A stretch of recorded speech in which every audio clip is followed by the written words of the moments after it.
সাবেক প্রধানমন্ত্রী ও আওয়ামী লীগ সভাপতি শেখ হাসিনা সহ ১০ জনের বিরুদ্ধে গণহত্যা ও মানবতা বিরোধী অপরাধের অভিযোগ মামলা হিসেবে রেকর্ড করেছে আন্তর্জাতিক অপরাধ ট্রাইব্যুনালের তদন্ত সংস্থা।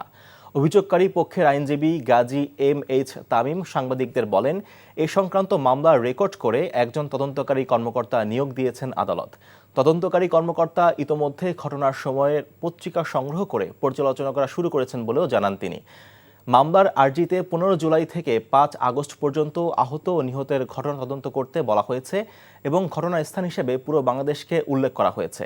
১ নম্বর ও ৯ নম্বর আসামির নির্দেশ ও পরিকল্পনায় অন্য আসামিরা দেশীয় ও আগ্নেয়াস্ত্র দ্বারা নির্বিচারে গুলিবর্ষণ করে নিরস্ত্র ছাত্র জনতাকে সমূলে বা আংশিক নির্মূল করার উদ্দেশ্যে গণহত্যা ও মানবতা বিরোধী অপরাধ সংঘটিত করেছে বলেও মামলার আর্জিতে বলা হয়েছে।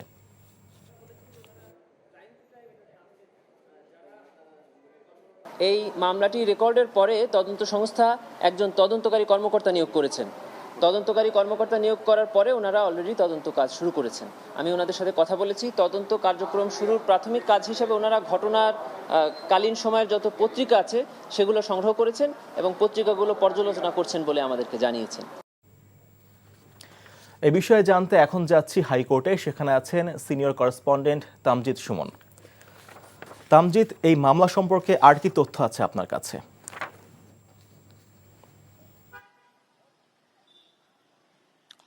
সাগর, আসলে মামলা সম্পর্কে তথ্য বলতে আপনি তো জানেন, আপনি সংবাদে বললেনও যে এরই মধ্যে আন্তর্জাতিক অপরাধ ট্রাইব্যুনালে সাবেক প্রধানমন্ত্রী শেখ হাসিনার বিরুদ্ধে মামলা হয়েছে এবং মামলার তদন্ত কাজ এরই মধ্যে শুরু হয়ে গেছে। আমাদেরকে যে অভিযোগকারী, মামলার যিনি অভিযোগ করেছেন তার পক্ষের আইনজীবী তিনি জানিয়েছেন যে এই মামলাতেই আসলে একজনের সর্বোচ্চ সাজা নিশ্চিত করা সম্ভব এবং তিনি যেটি জানিয়েছেন যে এই যেটি মামলা হয়েছে সেই মামলাটিতে বিগত দিনে যাদেরই সাজা হয়েছে বেশিরভাগ ক্ষেত্রেই সর্বোচ্চ সাজা অর্থাৎ মৃত্যুদণ্ড হয়েছে।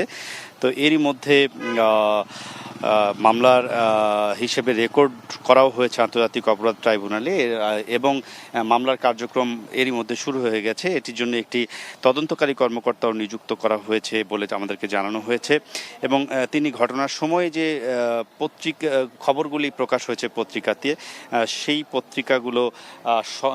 পত্রিকার কাটিংগুলো জোগাড় করে পর্যালোচনা করা শুরু করেছেন। এর মধ্যেই আমি যদি বলি যে আওয়ামী লীগের সভানেত্রী শেখ হাসিনা ছাড়াও এই মামলায় কাদের নাম রয়েছে সেটি যদি বলি তাহলে আওয়ামী লীগের সাধারণ সম্পাদক ওবায়দুল কাদের রয়েছেন, সাবেক স্বরাষ্ট্রমন্ত্রী আসাদুজ্জামান কামাল রয়েছেন, সাবেক টেলিযোগাযোগ মন্ত্রী জুনায়েদ আহমেদ পলক রয়েছেন, সাবেক তথ্য প্রতিমন্ত্রী মোহাম্মদ আলী আরাফাত রয়েছেন, সাবেক পররাষ্ট্রমন্ত্রী হাসান মাহমুদ রয়েছেন এবং পুলিশের ঊর্ধ্বতন কর্মকর্তারাও রয়েছেন, সাবেক আইজি, কমিশনার এবং আপনি জানেন যে আলোচিত যে একজন মানুষ রয়েছেন যিনি ডিবির প্রধান ছিলেন, হারুন আর রশিদ, তিনিও রয়েছেন। তা এই মামলায় উল্লেখ করা হয়েছে যে প্রথম যে 9 জন আসামি তাদের নির্দেশেই আসলে এই যে নির্বিচারে গুলি চালানো হয়েছে এবং হত্যা হয়েছে, এই মানবাধিকার যে লঙ্ঘন হয়েছে সে লঙ্ঘনটি কিভাবে হয়েছে এবং পুঙ্খানুপুঙ্খ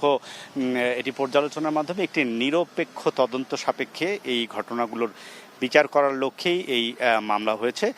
তো আজকে থেকে মামলার কার্যক্রম শুরু হলো এবং আরেকটি জিনিস আমরা যেটি বলি যে এই ঘটনায় শিশু হত্যা হয়েছে এবং এই হত্যাদের কেন ক্ষতিপূরণ দেওয়া হবে না সেটির বিষয়ে আজকে একটি রুল হয়েছে এবং আদেশের জন্য শুনানির দিন ধার্য করা হয়েছে আগামী মাস অর্থাৎ সেপ্টেম্বরের 5 তারিখে। সাগর,